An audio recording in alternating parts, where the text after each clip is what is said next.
12장 24절에서 27절까지의 말씀입니다. 요한복음 12장 24절에서 27절까지의 말씀입니다.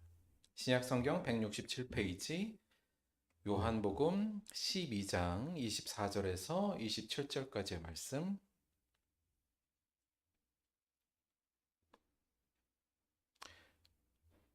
요한복음 12장 24절에서 27절 말씀을 제가 봉독하겠습니다.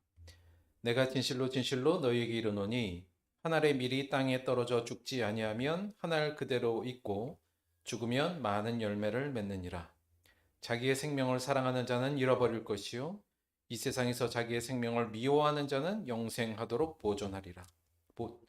사람이 나를 섬기려면 나를 따르라. 나 있는 곳에 나를 섬기는 자도 거기 있으리니 사람이 나를 섬기면 내 아버지께서 그를 귀히 여기시리라. 지금 내 마음이 괴로우니 무슨 말을 하리요?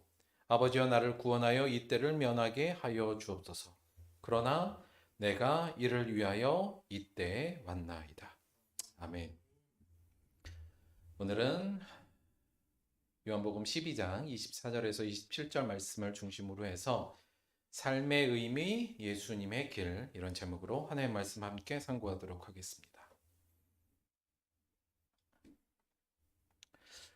이 그림은 유명한 그림이라고 얘기합니다. 많이 몇 번 보셨던 그림이기도 하죠. 저희가 소개했던 적도 있는 것 같고요. 이 그림은 폴 고갱이 자신의 삶의 거의 마지막 부분에 그렸던 그림입니다. 그림의 제목이 좀 특이해요. 그림의 제목이 우리는 어디서 왔고 우리는 무엇이며 우리는 어디로 가는가, 이런 제목입니다. 폴 고갱이 말년의 삶이 그렇게 좋지는 않았던 것 같습니다. 좀 어려운 삶을 살면서, 그리고 그가 삶을 살아오면서 이 질문이 끊임없이 있었나 봐요.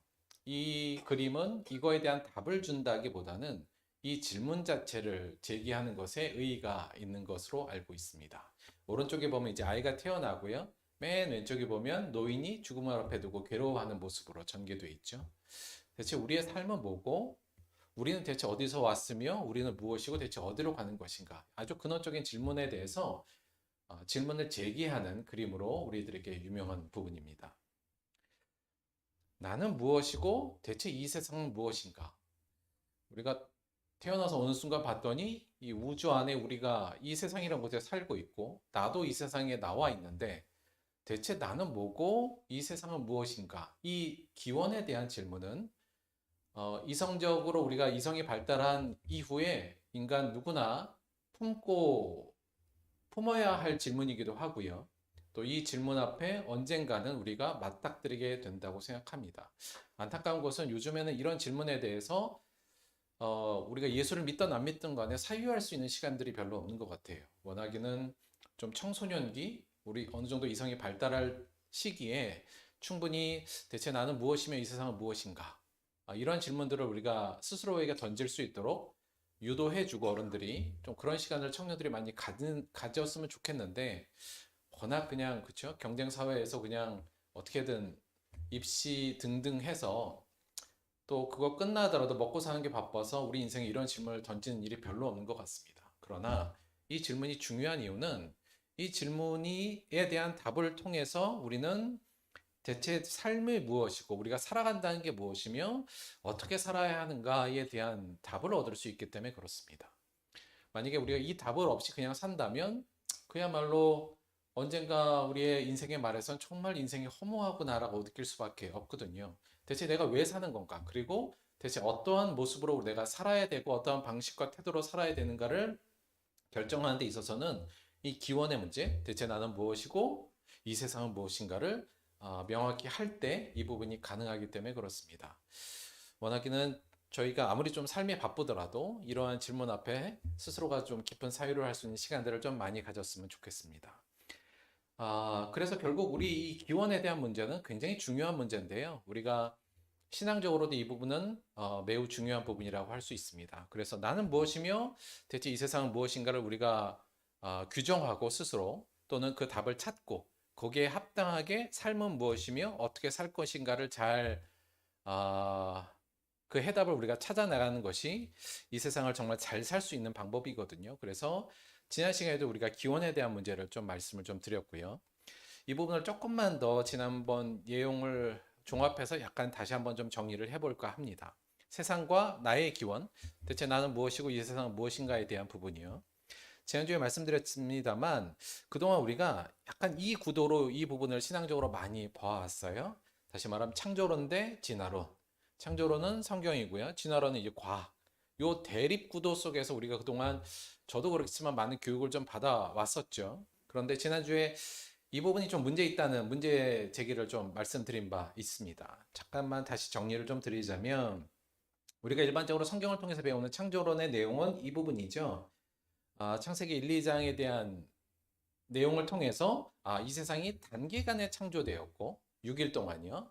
6일 우리가 지금 한 24시간에 한 날 한 날에서 6일 동안 이 온 세상이 창조되었고 창조될 때 하나님께서 완성형으로 창조했다는 거예요. 그리고 또 하나 그래서 이 세상에 그리고 이 지구의 연대는 대략 6천 년에서 한 10,000년 정도라고 보는 것. 무엇보다 중요한 건 창조론에서는 이 하나님이 이 창조의 기원이라는 것을 믿는 거.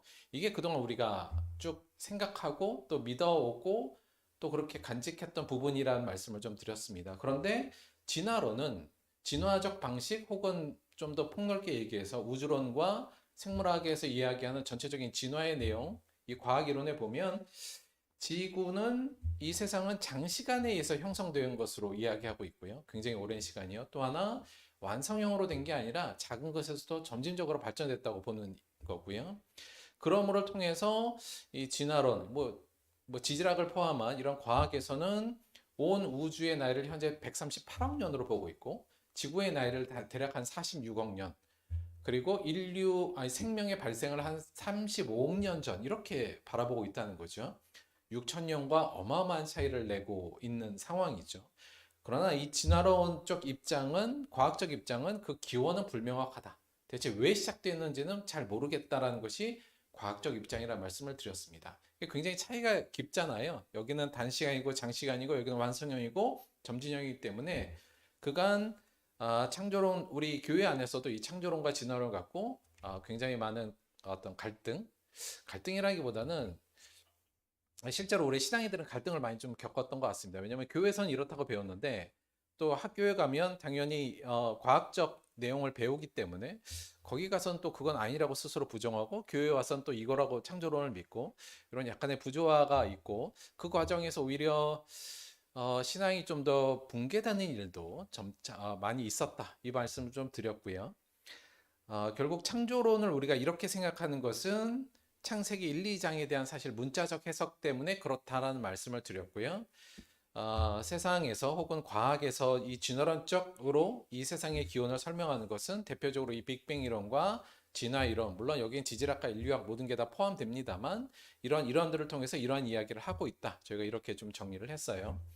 그래서 사실 이 구도로 우리가 생각하면 다시 말하면 야 진화론은 잘못된 거고 우리 창조론이 맞아. 이제 이런 대결 구도로 가면 점점 과학이 발달할수록 우리는 과학과 더 멀어지고 싶어 하고 오히려 과학에서 뭔가 위대한 발견이 있다 그러면 우리는 궁해요. 혹시나 이게 또 성경과 다른 게 발견된 것이 아닌가 걱정하기도 되고요.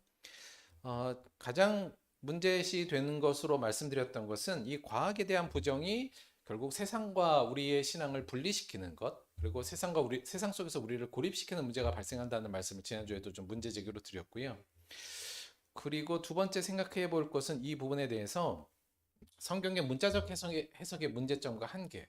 그러니까 창세기 1, 2장을 우리가 완전히 문자적으로 역사적 팩트로 받아들이는 것에 대해서 그러한 성경 해석이 꼭 옳은 것은 아니다.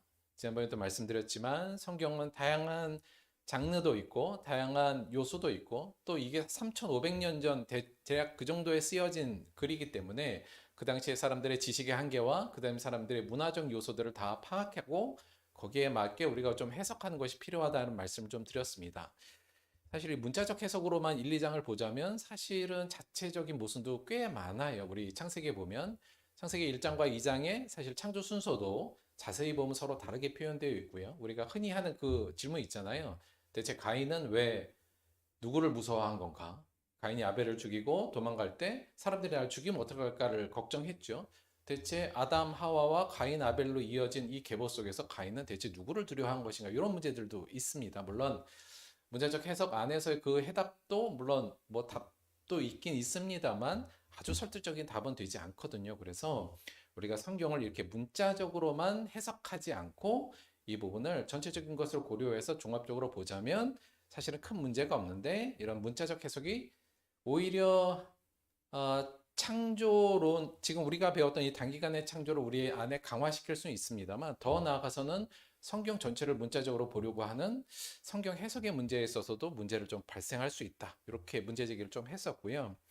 또 하나는 이 빅뱅이나 진화 이론의 개념이요. 다시 말하면 점진적이고 장시간에 걸친 점진적 발전이 충분히 창세기 1, 2장 안에서도 수용 가능한 개념이며 성경 전체로도 수용이 가능할 수 있다. 이렇게 제가 지난주에 말씀을 좀 드렸어요. 그래서 우리가 이렇게 이 대결 구도로 보지 말고 좀 다른 식으로 우리가 이 부분을 좀 정리하는 게 필요하다 이런 말씀을 드렸고 그거를 이렇게 저는 정리했으면 좋겠습니다.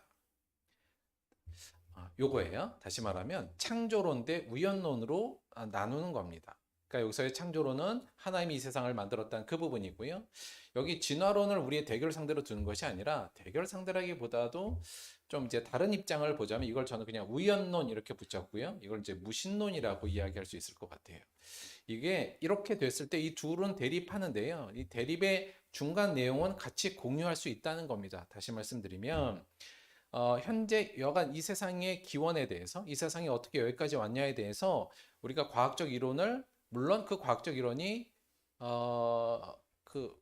소위 말하면 진리이고 현재 정답이라는 건 아니고 여전히 우리가 검증해야 될 부분이긴 하나 현재까지 검증된 과학 이론을 통해서 세상의 이러한적 발전적 과정을 저희들이 수용할 수 있다는 부분이에요. 다시 말씀드리면 빅뱅 이론을 우리가 수용한다면 하나님께서 태초에 빛이 있으라 할 때 그 빛이 있으라가 이 빅뱅의 원인으로 저희가 보고요.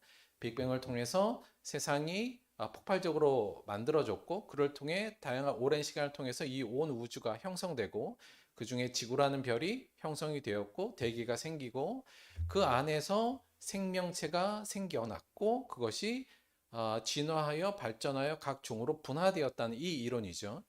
물론 사실 지난번에도 말씀드렸지만 이 이론이 정말 맞는 것이냐 또는 이러한 어떤 개념, 이러한 개념으로 이 세상의 기원을 설명하는 게 과학적으로 맞는 것이냐에 대해서 제가 사실 과학적 내용을 제가 검증하고 판단할 수 있는 능력은 없죠. 그건 과학자들이 좀 해줘야 될 것 같고요.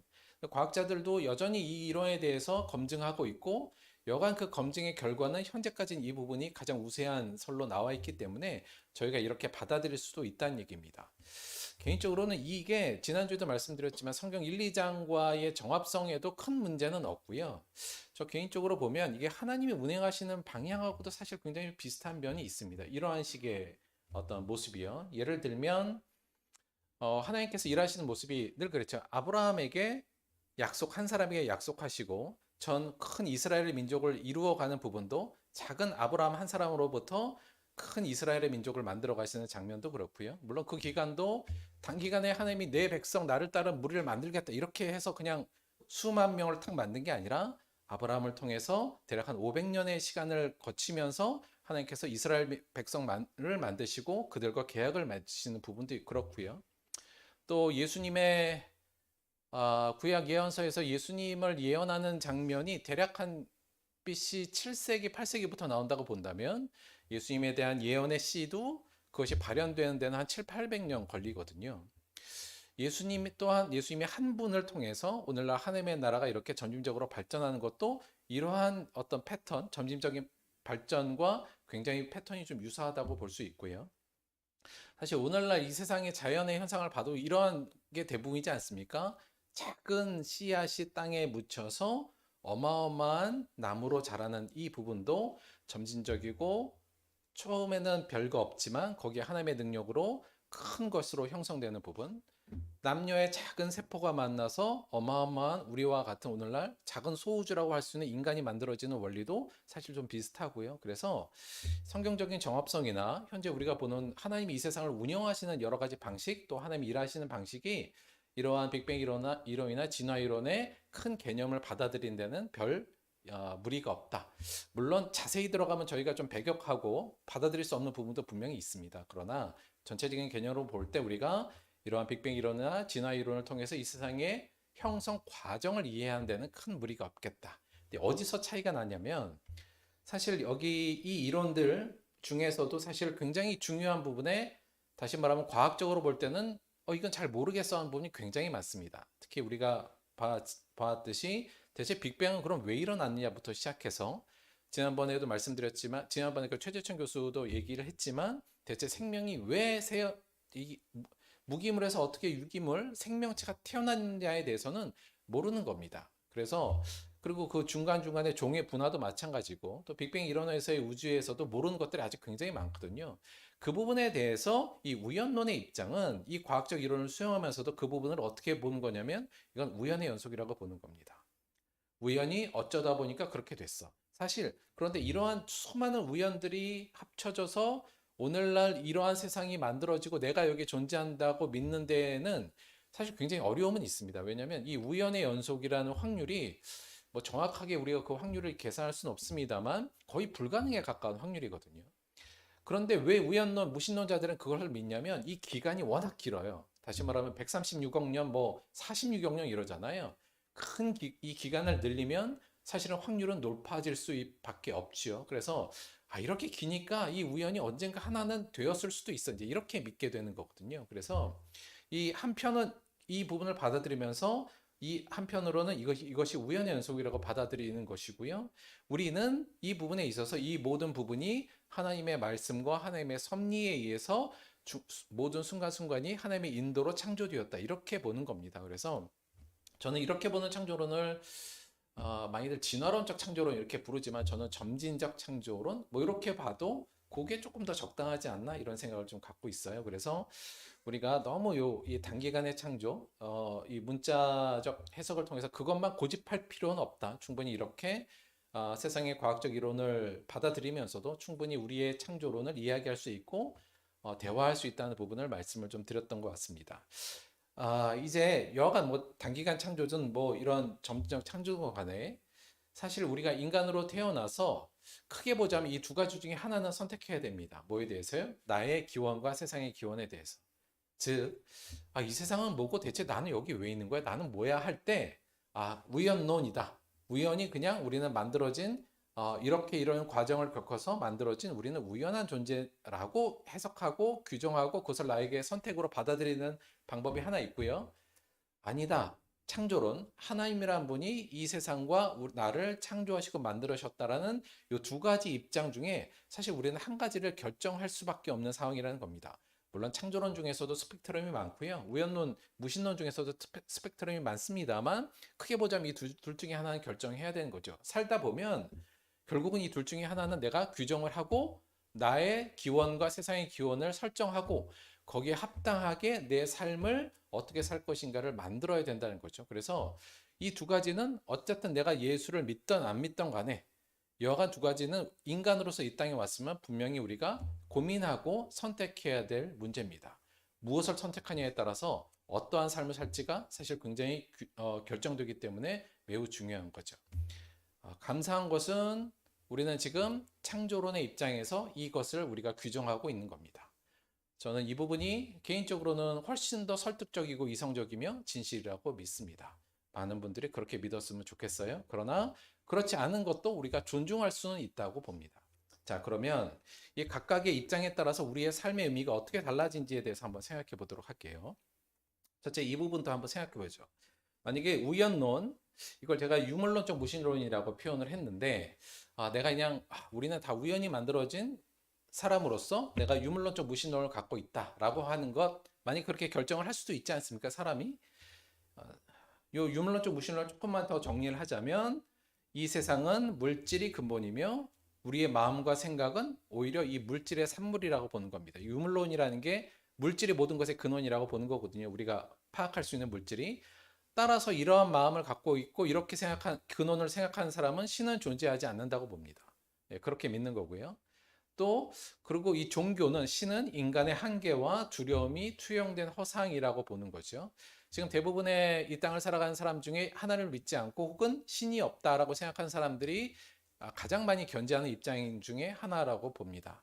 이 세상은 우연히 만들어진 물질에 의해서 생긴 거고 나도 그 과정 중에서 우연하게 태어난 존재라는 거죠. 그래서 이 입장을 갖고 있는 사람, 이 세상의 기원에 대해서 이 입장을 갖고 있는 사람에게 인간이란 나는 무엇이냐라고 할 때 이렇게 대답할 수밖에 없어요.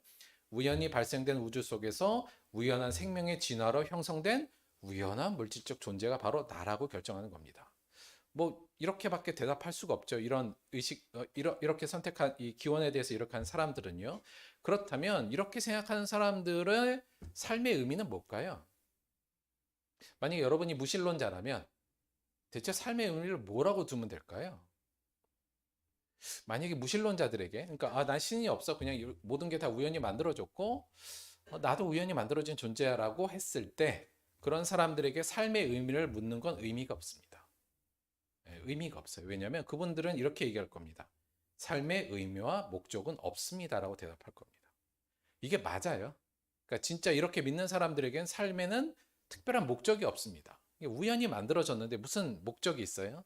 따라서 특별한 의미, 내가 찾아야 될 삶의 의미도 없고 삶의 목적도 없다고 생각하는 게 맞습니다. 아마 대부분의 무신론자들의 좀 사유가 깊은 무신론자들은 당연히 이렇게 대답할 거라고 저는 생각을 해요.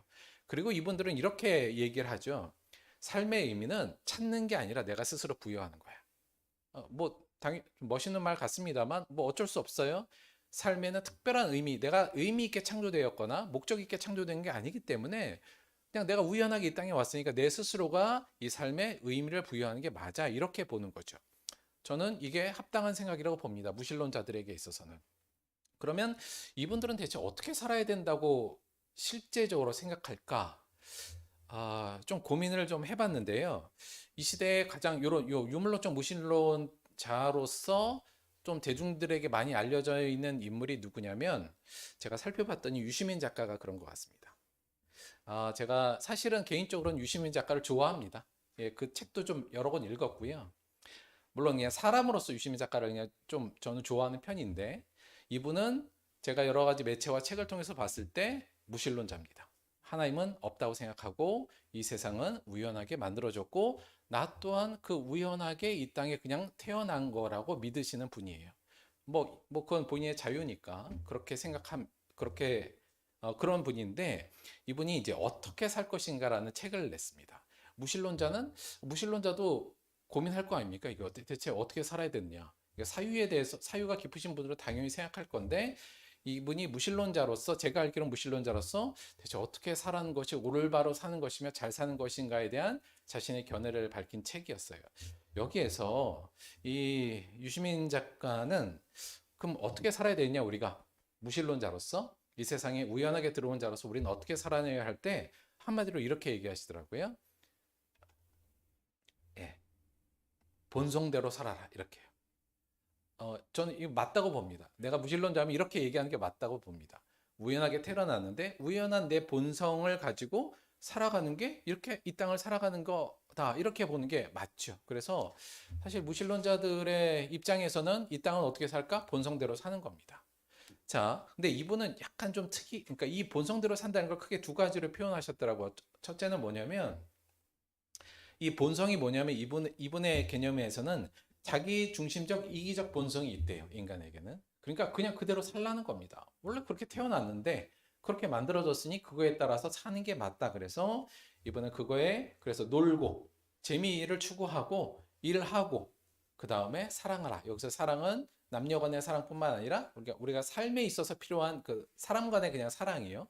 그러니까 그냥 아주 자기중심적 이기주의인데 그냥 그거를 어떤 표현할 때는 놀고 일하고 사랑해라.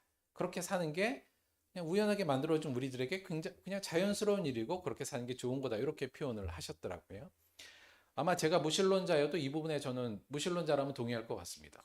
내가 그냥 우연히 만들어졌어요. 그리고 한 100년, 길게는 100년, 짧게는 5, 60년 산다고 칠 때 그냥 우연히 만들어져서 결국 죽어서 그냥 사라진 존재라면 그냥 본성대로 사는 게 맞습니다. 그리고 열심히 놀고 열심히 일하고, 왜냐하면 놀아야 되니까 일은 해야겠죠. 생존을 해야 되니까. 그리고 그냥 사랑하며 사는 거, 열심히 내가 사랑하고 싶은 사람만 사랑하고 그렇게 사는 거 괜찮습니다. 그렇게 사는 게에 대해서 뭐라고 할 건 없는 거죠. 그런데 좀 특이하게 제가 볼 때 유시민 작가가 본성대로 살아라 할 때 두 번째 본성을 이야기하더라고요. 그 본성이 뭐냐면 외향적 이타적 본성이 있다라고 이분은 판단하더라고요. 그러니까 다시 말하면 이타적인 행동을 하는 것, 남을 위해서 뭔가를 도와주고 이렇게 하는 이타적인 본성도 있다 그러고, 그거에 합당한 행동으로 연대하라 이런 표현을 쓰시더라고요. 그러니까 이거는 그야말로 어려운 사람들 보면 도와주고 더 좋은 사회를 위해서 노력하고, 비록 나한테 손해가 있더라도 그렇게 하라는 겁니다. 그래서 이분은 스스로 자신의 사유를 통해서 나는 무신론자로 우연히 이 세상에 태어났지만 어떻게 사는 게 좋은 건가? 라고 본인이 깊게 생각했을 때 놀고 일하고 사랑하고 연대하는 것, 이것이 자기는 잘 사는 거라고 생각한다, 이렇게 얘기하시더라고요. 그러면서 이분이 이렇게 얘기를 했어요. 사람은 누구든지 자신의 삶을 자기 방식대로 살아가는 것이 바람직하다. 그 방식이 최선이어서가 아니라 자기 방식대로 사는 길이기 때문에 바람직한 것이다. 무슨 말인지 이해가 좀 되시죠? 그러니까 우연하게 우리가 이 땅에 그냥 들어왔으니까 그냥 자기 방식대로 이 땅을 사는 건 맞는 거야, 이거예요. 그러니까 어떤 좋은 방식이 있어서, 최선의 방식이 있어서가 아니라 내 방식대로 사는 게 바람직한 방식이다. 왜냐하면 이 세상의 중심은 나일 수밖에 없잖아요. 우연히 만들어진 존재가 나이고 그냥 내 방식대로 사는 게 맞는 거야. 그래서 이분 스스로에게는 놀고 일하고 사랑하고 연대하면서 사는 것, 나는 그렇게 사는 게 그냥 가장, 내가 볼 때 가장 바람직한 방식, 내 삶에 대한 주체적인 방식이라고 생각해. 하지만 다른 사람들이 이렇게 안 산다고 나는 상관없어. 왜냐하면 그 사람은 또 그 사람의 방식대로 사는 게 바람직한 거니까. 이제 이런 거예요. 다시 말하면 목적과 특별한 의미 없이 이 땅에 들어온 사람에게, 우리에게 필요한 것, 이 사람에게 중요한 건 그냥 자기 방식대로 사는 게 중요하다. 주체적으로 살아라. 이 말씀을 하시더라고요. 저는 무신론자들, 하나님이 없고 이 땅에 우연하게 만들어진 사람이라면 이런 생각을 갖는 게 당연하다고 봅니다. 그리고 제가 무신론자라도 이렇게 생각하면서 살았을 것 같다는 생각이 들어요. 근데 개인적으로는 저는 좀 이런 생각, 이분의 책을 읽으면서 그런 생각이 좀 들었어요. 와, 유시민 씨를 보니까 하나님이 정말 살아계신 거 아닌가? 혹은 유시민 씨를 보니까 하나님이 정말 인간을 창조한 게 맞는가 보다, 저는 개인적으로 그런 생각을 가졌어요. 왜냐하면 이분이 뭐라 그랬냐면, 자기가 살다 보니까 놀고 일하고 나를 위한 이기적인 삶으로만 살다 보면 허전하대요. 그래서 소위 이 이타적인 삶을 살 때 삶이 좀 풍족하고 만족이 있다는 말씀을 하더라고요. 만약에 우리가 물질적인 존재로서 소위 말하면 진화론적 발전, 생존과 번식이라는 두 가지의 목표를 가지고 진화해온 존재라면 사실은 이기적일 수밖에 없습니다. 그런데 그런 사람 안에 이 이타적인 마음이 있고 이타적인 본성이 있다는 거예요. 이게 대체 우리가 이걸 어떻게 설명할 거냐? 사실 진화론적으로는 굉장히 설명하기가 어렵습니다. 이기적이어야만 생존하는 우리 이 어떤 진화론적인 어떤 발전 과정 중에서 외형적인 이타적 본성을 사람들이 가지고 있다, 굉장히 이상한 거거든요. 저는 그 부분이 바로 하나님의 형상, 도덕적이고 이타적이고 윤리를 추구하는 것, 의의를 생각하고 어려운 사람을 보면 안타깝고 그를 도와주고 싶은 우리 안에 있는 선함, 그 선함이 바로 하나님의 형상의 모습이다. 우리가 이렇게 본다면 유시민처럼 무신론자로서 이 땅을 살아가지만 저 안에도 하나님의 형상이 있구나. 저는 그걸 발견하면서 오히려 정말 이분이 이 이타적 본성, 자신이 갖고 있는 본성의 본성과 하나님의를 좀 연결해서 생각하면 얼마나 좋을까? 개인적으로는 그런 생각도 좀 가졌습니다. 여하간 유물론적 무신론, 하나님이 없고 우리는 우연히 생긴다는 사람에게는 삶의 방식과 삶의 의미는 없고, 삶의 방식은 뭐예요? 본성대로 사는 겁니다. 사실 유시민 씨 같은 경우는 어느 정도 뭐랄까요? 좀 사유를 많이 하시고 또 이런 외향적 이타성 때문에 잘 살고 계신 건 맞지만, 사실 이걸 극단적으로 해석하면 우연히 이 땅에 온 사람으로서 우리는 어떠한 방식으로 살아도 아무 문제가 되는 게 없습니다. 극단적으로 이기적으로 살든 그걸 누가 재단할 수 있죠? 좋다 나쁘다를. 그냥 우연히 만들어진 존재가 내가 그렇게 살겠다는데 그거에 대해서 가타부타 말할 게 없거든요. 따라서 사실 이 부분을 발전시키면 굉장히 좀 위험한 부분도 될 수 있다는 것도 꼭 생각해 볼 문제라는 생각이 듭니다. 그러나 무신론자들은 본성대로 그냥 사는 것, 이게 삶의 방향일 수밖에 없다. 이렇게 정리할 수 있고요. 그러면 창조론, 우리 이제 창조론은 아니죠. 창조 신앙이라고 우리가 보는 게 맞는데, 우리와 같은 사람들은 어떠한 삶의 방식을 생각했냐에 대한 이야기를 이제 조금 더 새롭게 다시 정리해 볼게요. 창조론 요거 이렇게 정리합니다. 이 세상, 이 물질적 세상은 영적인 존재인 하나님에 의해 창조되었고 운행되고 있으며 물질적 세상 너머에 영적인 하나님의 세계가 있다고 우리는 믿고 있는 것이 창조 신앙을 갖고 있는 우리들의 입장이고요. 여기서의 인간은 창조주 하나님의 목적에 따라 지어진 존재이며 물질적인 요소와 함께 하나님의 형상과 그의 생기를 부여받은 우리는 영적인 존재라고 우리를 규정합니다. 자, 이렇게 되었을 때 삶의 의미는 어떻게 되냐면 삶의 의미는 내가 스스로 찾는 게 아닙니다. 그렇죠? 이 삶은 이러한 믿는 자에게는 삶의 의미는 내가 정하는 것이 아니라 창조주의 창조 목적 자체가 바로 우리의 삶의 의미가 되는 거예요.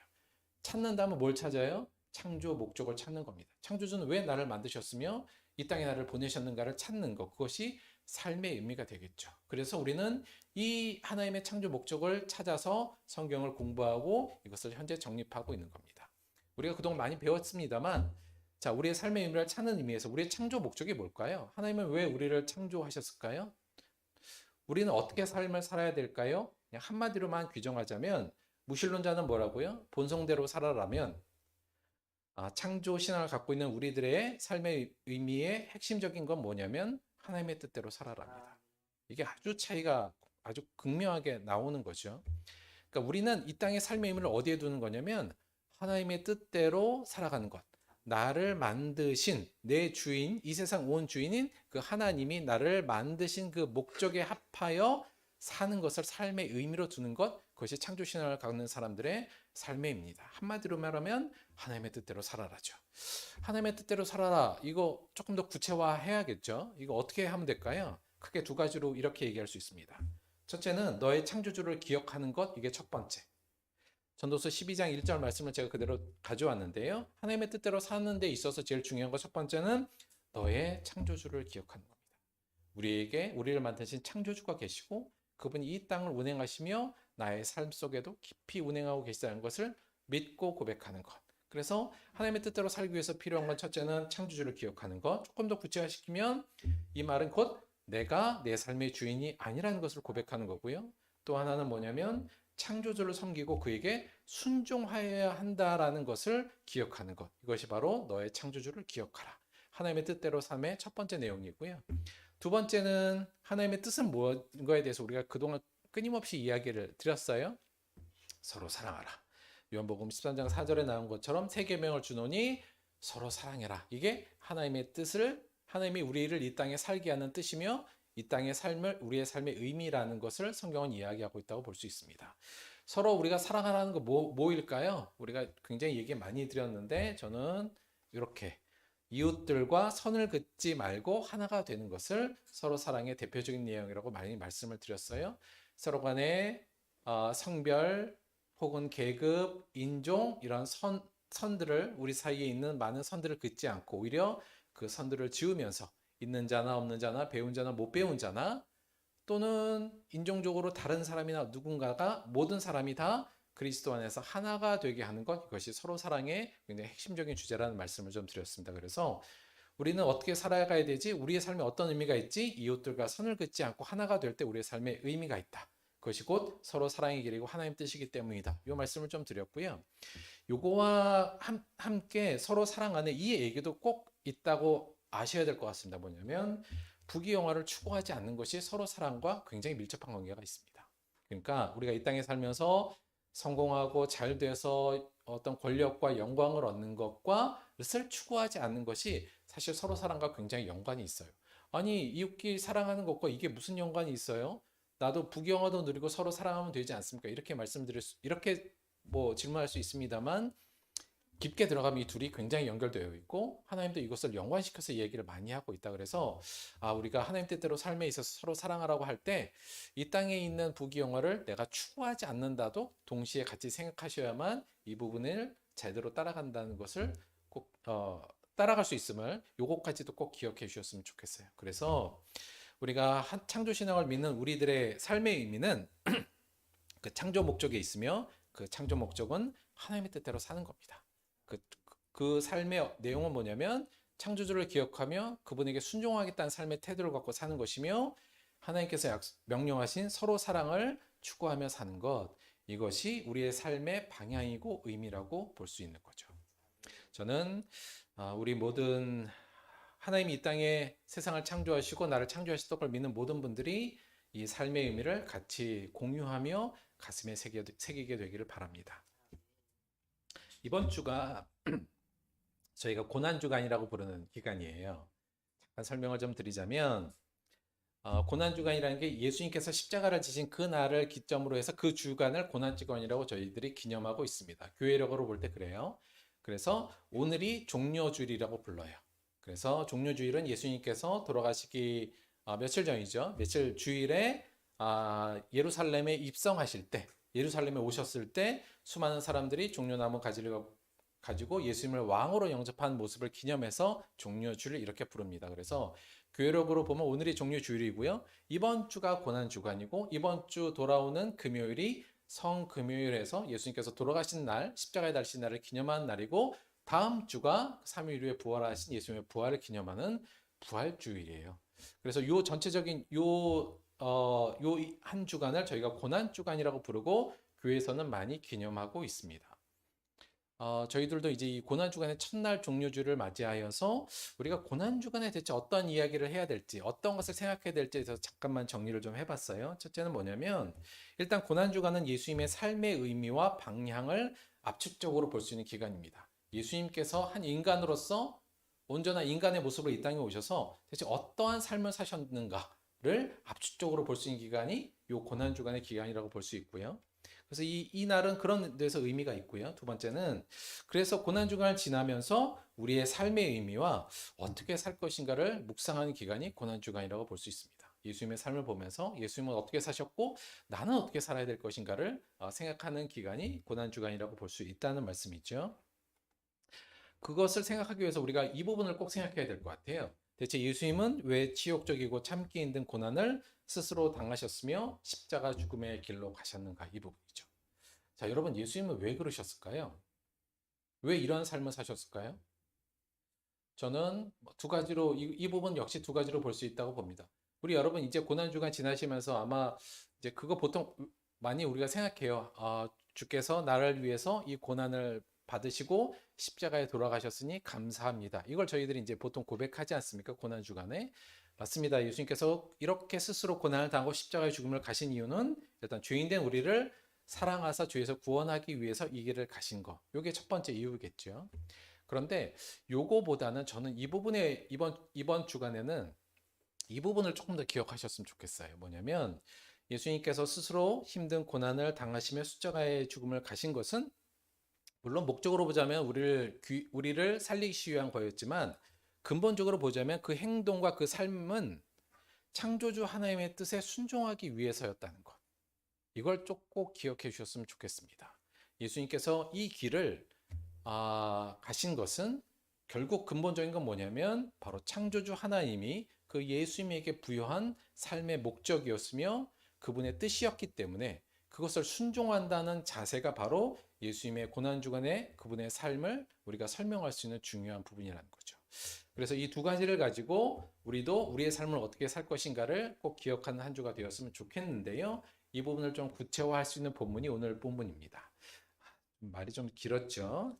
오늘 본문 잠깐 말씀 보시면 잠깐 설명을 드리자면 요한복음 12장 12절부터 예수님이 종려주일의 행동이 나오십니다. 그러니까 잠깐 제가 읽을게요. 12장 12절. 그 이튿날에는 명절에 온 큰 무리가 예수께서 예루살렘으로 오신다는 것을 듣고 종려나무 가지를 가지고 맞으러 나가 외치되 호산나 찬송하리로다 주의 이름으로 오시는 이 곧 이스라엘의 왕이시여 하더라 이러면서 예수님께서 이 종려주일에 예루살렘에 들어옵니다. 예수님께서는 사실 이스라엘의 정치적 왕으로 오신 건 아니었는데 많은 사람들은 예수님에게 정치적 왕, 나사로를 살린 걸 보니까 이분은 결국 이스라엘을 정치적으로 회복할 분이 맞나 봐. 그리고 그분을 정치적 왕으로 모시는 장면이 이 종려주일의 모습으로 나와 있어요. 자, 그런데 예수님은 그 목적으로 위해 오신 것이 아니었고 그 목적으로 이 고난주간을 시작하신 것이 아니었잖아요. 그래서 그 날에 헬라인 몇이 예수님을 찾아왔을 때 하신 말씀이 바로 예수님의 오늘 본문 말씀이고 그 오늘 본문 말씀에는 예수님께서 대체 삶을 어떻게 이해하고 계시며 본인이 어떻게 살 것인가에 대한 이야기가 잘 나와 있습니다. 오늘 이 내용을 통해서 이번 고난주간 기간 동안에 우리는 어떻게 살 것인가에 대해서 이 말씀을 중심으로 묵상하셨으면 좋겠어요. 제가 읽어볼게요. 23절 예수께서 대답하여 이르시되 인자가 영광을 얻을 때가 왔도다. 내가 진실로 진실로 너에게 이르노니 한 알의 밀이 땅에 떨어져 죽지 아니하면 한 알 그대로 있고 죽으면 많은 열매를 맺느니라. 자기 생명을 사랑하는 자는 잃어버릴 것이요 이 세상에서 자기 생명을 미워하는 자는 영생하도록 보존하리라. 사람이 나를 섬기려면 나를 따르라. 나 있는 곳에 나를 섬기는 자도 거기 있으리니 사람이 나를 섬기면 내 아버지께서 그를 귀히 여기시리라. 지금 내 마음이 괴로우니 무슨 말 하리요? 아버지여 나를 구원하여 이때를 면하게 하여 주옵소서. 그러나 내가 이를 위하여 이때 왔나이다. 자, 예수님께서 하신 종료주일에 하신 이 말씀을 통해서 우리가 몇 가지 좀 정리를 해볼게요. 하나님이 우리에게 원하는 삶의 방식은 뭘까요? 예수님이 지금 이 부분을 말씀하고 계시다고 볼 수 있는데 하나님 우리 대체 어떻게 살라고 우리를 만드신 거예요? 라고 할 때 하나님이 우리에게 원하는 삶의 방식을 한마디로 정의하면 하늘의 밀이 땅에 떨어져 죽어 많은 열매를 맺는 삶이라고 정의할 수 있습니다. 이게 바로 서로 사랑하라는 내용의 어떤 행동 모습이라고 볼 수 있죠. 우리가 서로 사랑한다는 건 뭐예요?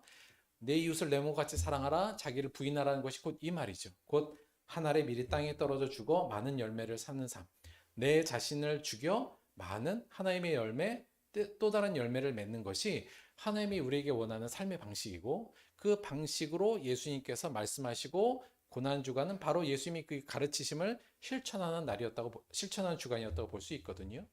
예수님의 말씀을 통해서 우리 그리스도인들이 삶의 방식은 한마디로 말하면 하늘의 밀이 떨어져 열매 맺는 삶을 사는 것이 우리의 삶의 올바른 의미이며 하나님께서 원하는 삶이다 이렇게 얘기할 수 있습니다. 이거에 대해서 몇 가지 더 자세하게 예수님께서 말씀하셨는데요. 이 내용은 결국 어떻게 또 얘기할 수 있냐면 첫째, 여러분 본능에 따라 사는 것이 아니라 하나님의 뜻에 따라 사는 것이 우리의 삶의 방식이 되어야 됩니다.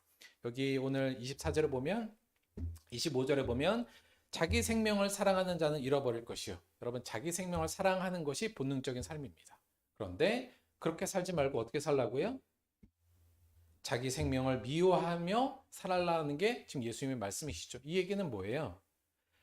자기 본능대로 살지 말고 하나님의 뜻에 따라 살라는 얘기입니다. 다른 식으로 얘기하면 하나님 없이 이 땅에 그냥 나는 우연히 생겨난 존재라고 살지 말고 내가 어떻게 태어난지를 알고 내 존재의 의미를 알고 하나님의 뜻에 따라 살라는 게 오늘 우리의 예수님이 전하는 삶의 방식의 이야기고요. 또 하나 어떠한 삶을 우리는 살아야 되느냐? 26절이요. 사람이 나를 섬기려면 나를 따르라. 나 있는 곳에 나를 섬기는 자도 거기 있으리니 사람이 나를 섬기면 내 아버지께서 그를 귀히 여기시리라. 이 땅에 우리는 어떻게 살아야 되죠? 창조주를 믿는 사람으로서 예수님을 따르는 삶을 사는 것. 근데 그것이 뭐냐면 우리가 예수님을 섬긴다 그러면서 마음으로만 섬기는 것, 좋아한다고 입술로 고백하는 것 큰 의미 없습니다. 중요한 건 예수님을 따르는 거죠. 그래서 사람이 나를 섬기려면 나를 따르라. 그리고 그 나를 따른다는 의미를 예수님께서 뭐라고 그러셨냐면 예수님이 계신 곳에 나도 그곳에 있는 것. 예수님이 계신 그곳에 내가 같이 있는 것이 곧 예수님을 섬기는 거고 예수님을 따르는 겁니다. 예수님이 어디 있는가를 꼭 생각하시면서 예수님을 따라가는 것, 그것이 하나님께서 우리에게 원하는 삶의 방식이라고 볼 수 있고요. 자, 이렇게 했을 때 오늘 말씀은 어떤 결과가 있는지에서 말씀을 드려요. 우리가 이런 삶의 방식을 살았을 때 그 삶의 결과는 그 생명이 영원토록 보존되며 하나님께 귀히 여김을 받고 영광을 얻는다고 오늘 본문 말씀이 이야기하고 있습니다. 따라서 내가 피조된 존재라는 것, 나에게 주인이 있고 그 주인의 뜻에 맞게 살아가는 방식, 즉 하늘의 밀이 땅에 떨어져 많은 열매를 맺는 것. 다시 말씀드리면 내 본능에 따라 사는 것이 아니라 하나님에 따라 살아 예수 그리스도를 쫓는 삶을 사는 자들에게는 생명이 영원토록 보존되며 하나님께 귀히 여김을 받고 영광을 얻는다는 것이 예수님의 말씀이며 예수님이 살아왔던 삶의 내용이었다고 볼 수 있습니다. 마지막 하나 요것만 좀 말씀을 드릴 텐데요. 그런데 우리가 그럼 어떠한 삶의 태도를 갖고 살아갈 거냐에 대해서 27절에 아주 의미심장한 말을 예수님께서 하셔요. 자, 27절 보겠습니다. 지금 내 마음이 괴로우니 무슨 말을 하리요? 아버지여 나를 구원하여 이때를 면하게 하여 주옵소서. 그러나 내가 이를 위하여 이때에 왔나이다. 마치 우리 이 27절은 우리 겟세마나에서 기도의 예수님의 기도의 내용과 비슷하죠. 예수님께서도 인간의 몸을 입고 이 땅에 오시지 않았습니까? 온전한 인간이셨어요. 당연히 두렵고 무서웠을 겁니다. 예, 그건 뭐 인간은 누구나 이 상황에서 이 고난의 길 앞에서 당연히 그럴 수밖에 없죠. 내 마음이 괴로우니 무슨 말 하리요? 아버지여 나를 구원하여 이때를 면하게 하여 주옵소서라고 기도할 수 있습니다. 그런데 그 다음 말이 중요하죠. 그러나 내가 이를 위하여 이때 왔나이다 이렇게 기도하시죠. 자, 내가 이를 위하여 이때 왔나이다 이 말은 무슨 의미일까요? 예수님의 이 말은 이거겠죠. 비록 자신의 육체가 망가지고 정신이 파괴되며 자존심이 무너지고 수치에 몸이 떨리고 아무리 외롭다 할지라도 나의 주인 되시는 창조주 하나님의 뜻, 그가 나를 이곳에 보내시고 이때 나를 이곳에 보내신 그 뜻을 나는 따르겠다는 의지와 태도가 바로 이 말씀 안에 있는 것 아니겠습니까? 그리스도인이라면, 특히 창조주가 있다고 믿는 사람이라면 이 삶의 태도를 반드시 가져야 됩니다. 어떠한 상황에서도 나에게 이 땅의 삶의 목적이 있는 것이며 그 목적에 맞게 하나님의 뜻에 순종하며 살겠다는 것이 우리의 삶의 의미이고 태도라는 거예요. 그래서 이 땅에서 우리 잘 막 성공하고 잘 살고 배불리 먹는 게 우리 삶의 의미가 있는 것이 아니라 내 삶의 순간순간 하나님께서 나에게 준 이 땅에 나를 보내신 그 이유와 목적에 순종하는 그 순간순간이 우리의 삶을 의미 있게 만들며 우리의 삶이 아름답고 내가 의미 있는 삶을 살 수 있다고 말하는 것은 바로 예수님의 말씀, 이 말씀처럼 하나님의 뜻에 순종하면서 살겠다는 이 삶의 태도를 갖고 사는 바로 그곳에 있다는 겁니다. 저는 이 한 주간 보내시면서 내 삶의 진정한 의미는 하나님 뜻에 순종하는 거구나. 이 부분을 여러분이 깊이 묵상하는 한 주가 되었으면 좋겠습니다. 생각해 보면 우리는 창조주를 믿는다고 하면서도 무신론자의 삶을 사는 경우가 너무 많은 것 같습니다. 나는 하나님을 믿고 그분이 나를 창조하신 걸 믿고 이 세상의 모든 것이 하나님에 의해서 만들어진 것을 믿어요 라고 입술로 고백하면서도 여전히 결코 손해보지 않고 최대한 내 삶을 즐기며 내가 주인 되어서 내 뜻과 본성대로 살아가고 있는 것이 오늘날 우리들의 그리스도인들의 안타까운 모습 또 우리들의 현실이지 않나 싶습니다. 창조주 하나님을 믿는 자답게 살아야 됩니다. 그에 맞는 삶의 의미를 가지고 그에 맞는 삶의 태도를 가지고 살아가는 것, 우리가 그것을 회복하는 한 주가 되었으면 좋겠습니다. 내가 이를 위하여 이때에 왔나이다. 하나님께서는 무엇을 위하여 우리를 지금 이 땅에 태어나게 만드셨고 무엇을 위해서 우리를 이곳에 보내셨을까요? 예수님의 삶을 통해서 답을 찾으시고 그 예수님의 삶을 따라감을 통해서 이 질문에 대한 대답. 하나님께서 나에게 분명한 목적을 가지고 이 땅에 보내셨구나.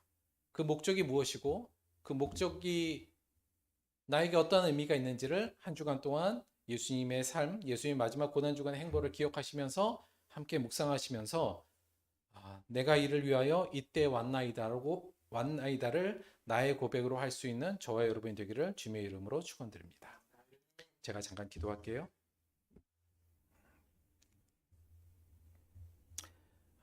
하나님, 우리는 믿습니다.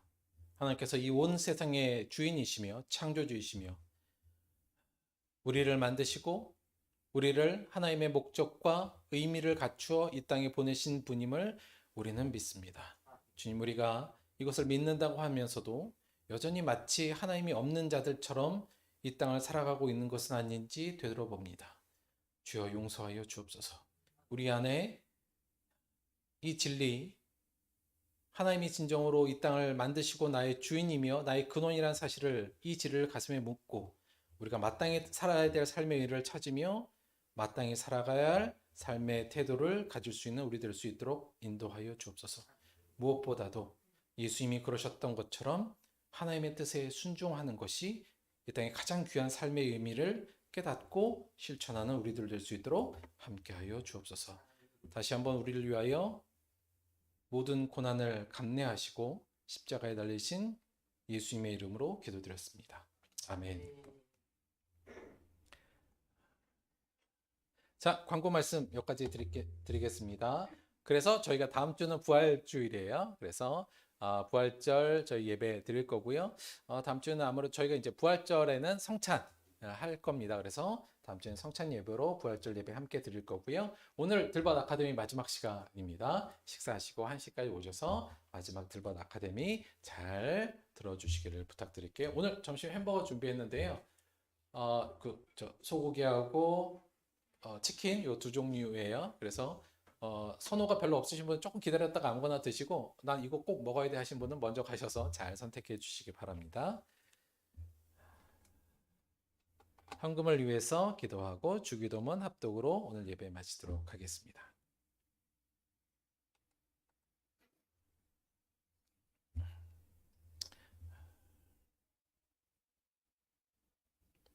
예수님의 삶이 외로울 수는 있었습니다만 마지막까지 예수님이 붙들고 있었던 것은 창조주 하나님이 나를 보내신 목적에 대한 감격과 그 사명을 감당하겠다는 사명의식이었음을 생각합니다. 주님, 이제 우리가 고난주간, 예수님의 고난을 기억하는 고난주간을 지내면서 우리를 이 땅에 보내신 이유, 우리를 지금 이곳에 모이게 하신 이유를 기억하게 하시고 그에 합당한 삶의 의미를 알게 하시며 올바른 삶의 태도를 가지고 살아가는 우리들 될 수 있도록 인도하여 주옵소서. 예수님이 그랬던 것처럼 늘 우리의 창조주를 기억하며 그분이 우리에게 명령하신 서로 사랑하라를 삶의 의미로 삼고 살아가는 우리들 될 수 있도록 도와주옵소서. 주신 은혜 감사하여 오늘도 하나님 앞에 예물로 나왔습니다. 이 예물을 드리는 모든 분들이 이 올바른 창조신앙을 갖는 자들이 마땅히 가져야 될 삶의 의미와 삶의 방식을 늘 가슴 깊이 새길 수 있도록 도와주시옵시며 이 예물이 쓰이는 모든 곳에 이 놀라운 하나님의 진리가 전파될 수 있도록 도와주옵소서. 감사드리며 예수님의 이름으로 기도드렸습니다. 아멘. 주기도문 합독하겠습니다. 하늘에 계신 우리 아버지여, 이름이 거룩히 여김을 받으시오며 나라가 임하시오며 뜻이 하늘에서 이루어진 것 같이 땅에서도 이루어지이다. 오늘 우리에게 일용할 양식을 주시옵고 우리가 우리에게 죄 지은 자를 사하여 준 것 같이 우리 죄를 사하여 주시옵고 우리를 시험에 들게 하지 마시옵고 다만 악에서 구하시옵소서. 나라와 권세와 영광이 아버지께 영원히 있사옵나이다. 아멘.